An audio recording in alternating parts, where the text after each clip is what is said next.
সবাইকে স্বাগত জানাচ্ছি অমর একুশে বইমেলা উপলক্ষে আরটিভির বিশেষ আয়োজন আমা কফির আমন্ত্রণে। আমার সাথে এই পর্বে আছেন আমাদের খুবই প্রিয় লেখক মুস্তফা মামুন। মামুন ভাই কেমন আছেন? ভালো। মামুন ভাই, বইমেলা মানে সবসময় একটা বড় উদ্দীপনা তৈরি করে। এবার বইমেলায় আপনার কি বই আসলে আছে? এবার বইমেলায় আমার দুটো বই, ইনফ্যাক্ট দুটো বই আমার ঠিক আমার বই বলা যাবে না। একটা হচ্ছে আমাকে নিয়ে লেখা বই, আসলে আমাকে নিয়ে অনেকে লিখেছে। আমার 50 বছর উপলক্ষে একটা সংকলন যেটা অনন্যা বের করেছে, সুবর্ণমাত্রায় মুস্তফা মামুন এটা। আর হচ্ছে আমার 10টা গল্পের সংকলন অন্যপ্রকাশ থেকে বেরোচ্ছে, সেরা 10 গল্প। বাহ, দারুণ, অভিনন্দন মামুন ভাই। মামুন ভাই, আপনি দীর্ঘ সময় ধরে লিখছেন। মূলত আমি মনে করি যে কিশোরদের জন্য যেই লেখা আপনার, সেটা অনেক বেশি জনপ্রিয়। কিশোরদের জন্য লিখতে হলে আসলে কি কি জায়গায় সচেতন থাকতে হয় একজন লেখককে? হ্যাঁ, প্রথম কথা হচ্ছে সচেতন থাকতে, যে এমন কিছু না লেখা যেটা আসলে ভ্যালুদের সঙ্গে কন্ট্রাডিক্ট করে, এরকম জায়গায় সতর্ক থাকতে হয়। কিন্তু আমি সতর্কতা যে স্বাধীনতাটাকে অনেক বেশি বলে মনে করি। কারণ কিশোরের জন্য লিখতে গিয়ে যে কোনো রকম কিছু লেখা যায়, ফ্যান্টাসি লেখা যায়, রহস্য লেখা যায়, রোমাঞ্চ লেখা যায়, অনেক রকম স্বাধীনতা। তবে সতর্ক থাকতে হয় যে যেমন গল্প লিখছি একটা পর্যায়ে গিয়ে যখন আমি আবার পড়ি কিশোরদের জন্য হলে, যে কিশোরের জন্য কোনো জায়গায় না আটকায়, এরকম একটা জায়গা মেনটেন করতে হয়। কিন্তু আমি মনে করি সতর্কতা যতটা আছে তার চেয়ে অনেক বেশি স্বাধীনতা এবং সবচেয়ে বেশি আনন্দ পাওয়া যায়। কিশোরদের জন্য লিখে সবচেয়ে বেশি আনন্দ পাওয়া যায়। সো এরকম আর। আপনার লেখালেখির প্রক্রিয়াটা কেমন আসলে? মানে আপনার কি কোনো নিয়মিত রুটিন আছে, না আসলে ঐশী বাড়ির মতো কোনো একটা তাগিদ পেলে আপনি লেখেন? না, রুটিন বলতে লিখি আমি রাতে, মানে অনেক রাতে। যেহেতু আমার সাংবাদিকতা আমার পেশা, দীর্ঘ 30 বছরের পেশা, ফলে আমার টাইমটাই হচ্ছে রাত ছাড়া আমার লেখার সুযোগ নাই। রাতে অফিস থেকে ফিরে সেটা যখন লেট নাইটে ফিরি, তারপরে রাত্রে 1টা, 1:30, 2টা। তো রাতে লেখার সুবিধা অনেক, কারণ রাতে হচ্ছে কোনো ডিস্টার্বেন্স আছে, স্পেশালি মোবাইল বাজে না।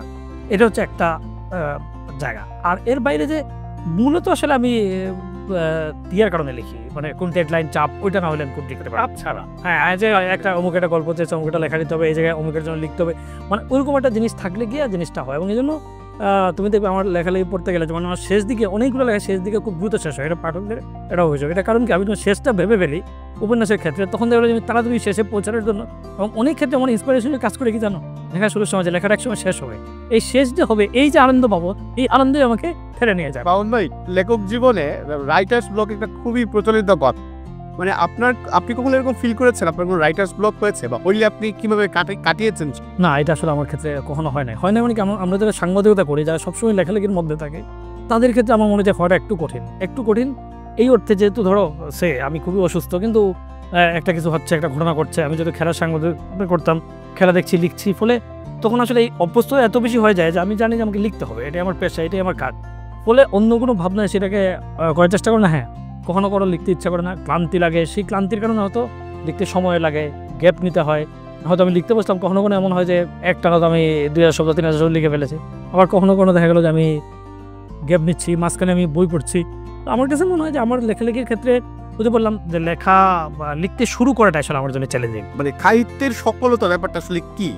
তবে পুরস্কার পাওয়াই কি আমার সফলতা, না আসলে পাঠকের প্রতিক্রিয়া পাওয়াটা সফলতা? আপনি সাহিত্যের সফলতা? আমি পুরস্কার পাবে সফলতা তো মনে করি, আমি বিফলতা মনে করি মাঝে মধ্যে। বিফলতা মনে করি মানে কি, যে পুরস্কার দেখলেই মনে হয় যারা সাহিত্য সমিতি নিশ্চয়ই কাউকে দাবদারি করেছে, কারো কাছে গিয়েছে, কাউকে বলেছে, এবং অতি সম্প্রতি যে সমস্ত বিতর্ক, এবং সবসময় পুরস্কার বিতর্কের একটা জন্ম দেয়। সো আমার কাছে মনে হয় পাঠকের প্রতিক্রিয়া অনেক গুরুত্বপূর্ণ। পাঠক মানে কি, কোন পাঠক? যে পাঠকটা, যেমন আমি বইমেলায় উপস্থিত থেকে দেখি যে পাঠকটা আমাকে চেনে না, লেখক মানে জাস্ট লেখার জন্য তোমার বই এসে কিনছে, ওই তৃপ্তিটুকু আসলে আমি মনে করি যে অনেক বড়। লেখকের এটা গুরুত্বপূর্ণ। দ্বিতীয় তৃপ্তি হচ্ছে নিজের কাছে, নিজের লিখতে যে আনন্দ পাওয়া, আর এটাও খুব গুরুত্বপূর্ণ। সেরা 10 গল্প বেরোচ্ছে আপনার, এই গল্পগুলো থেকে পাঠক কি মনে রাখবে বলে আপনি মনে করেন, যে ছোট করে বলেন? এই গল্পগুলোর মধ্যে আমার কাছে মনে হয় যে আমার গল্পের মূল শক্তির জায়গা হচ্ছে অনেক কমিউনিকেটিভ গল্পগুলো, এবং এর মধ্যে নানা রকম গল্প আছে, কিশোরদের গল্প আছে, বড়দের গল্প আছে। এবং আমি একটা জিনিস, যে সেরা 10 গল্পে তুমি জানো যে কিশোরদের গল্প রেখেছি, মানে কিশোরদের গল্প বলে, কিশোরদের লেখা বলে যে আলাদা জন্ম তৈরি করে, তবে কিশোরদের লেখা বলেই এক ধরনের সাইড করা হয়, এটাতে আমার খুবই আপত্তি। গল্পের আইডিয়া আপনি আসলে কিভাবে জেনারেট করেন? এই গল্পের ক্ষেত্রে আসলে বেশ কয়েকভাবে হয়, আসলে সিঙ্গেল লাইন না। যে প্রথমে বলে যে আমি কখনো ভাবি যে এরকম একটা জায়গা নিয়ে গল্প লিখবো, এরকম একটা চরিত্র নিয়ে গল্প লিখবো, তো ফলে ওই চরিত্র এস্টাবলিশ করার জন্য গল্পের প্রয়োজন হয়। এরকম কখনো আবার স্টোরি ইটসেলফ কামস, যে গল্পটা এরকম, আচ্ছা ঠিক আছে, গল্পটা লেখার চেষ্টা করি, তো ফলে ওইটাই প্রয়োজনে আসলে একটা গল্প তৈরি হলো। এরকম ভাবেই গল্প তৈরি হয়। সোশিও পলিটিক্যাল গল্পও তো আপনার আছে, দুর্দান্ত গল্প।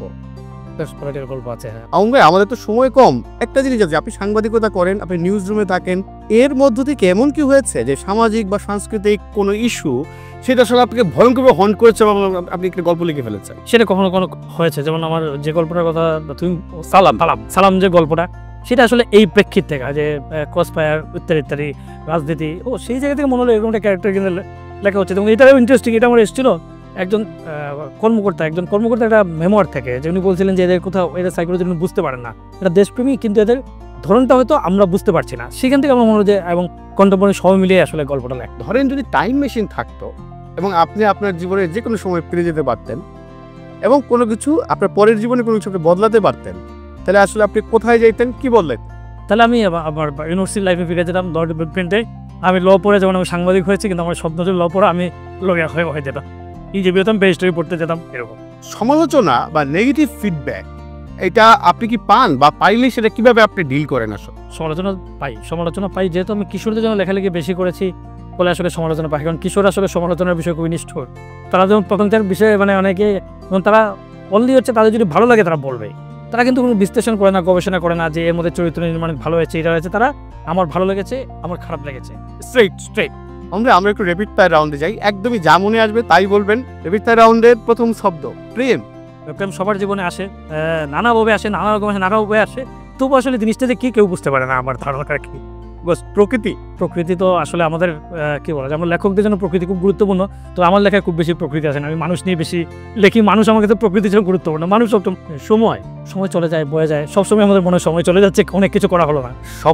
স্বপ্ন হচ্ছে আমাকে মনে হয় দুঃস্বপ্ন, আমরা স্বপ্ন দেখতে গিয়ে দুঃস্বপ্ন বেশিরভাগ সময় দেখি। দুঃস্বপ্ন আমাদের তাড়া করে, দুঃস্বপ্ন অনেক শব্দ কেড়ে নেয়, এটা আমাকে পীড়িত করে।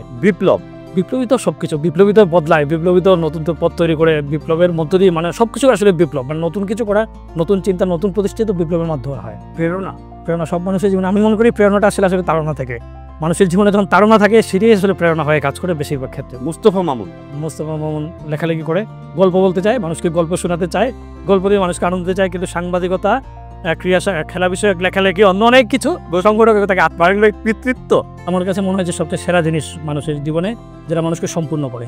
যে মৌসুমে বেশি লেখেন সেটা তো শীতকাল। আমাদের কাছে বইমেলা যেহেতু ডিসেম্বর মাস, জানুয়ারি মাস বলে। প্রিয় কবি আমাদের এখানে যদি বলি নজরুল মসজিদুল্লাহ, আমাদের এমনি রবীন্দ্রনাথ ঠাকুর। প্রিয় কথা সাহিত্যে শীর্ষেন্দু। যৌনতা উপভোগ্য জিনিস, তবে যৌনতার বিষয়ে এক ধরনের সংযম ইত্যাদি ইত্যাদি প্রদর্শন করতে হয়। অপছন্দ করি যে মানুষ কথা বলে একরকম, কাজ করে একরকম, মানুষকে বিভ্রান্ত করে, সেরকম কিছু। যা বলতে চাই তা আসলে জোরে বলা উচিত। এবং আমি মনে করি যে সত্য কথা শুধু বললেই হয় না, সত্য কথা খুব জোরে বলতে হয়। অনেক ধন্যবাদ মামুন ভাই আমাদেরকে সময় দেওয়ার জন্য। প্রিয় দর্শক, অমর একুশে বইমেলায় RTVর বিশেষ আয়োজন আমার কফির আমন্ত্রণে আমরা কথা বলছিলাম কথাসাহিত্যিক সাংবাদিক মোস্তফা মামুনের সঙ্গে। দেখা হচ্ছে অন্য একজন লেখকের সাথে নিয়ে এই আয়োজনের পরের পর্বে। সবাইকে অনেক ধন্যবাদ।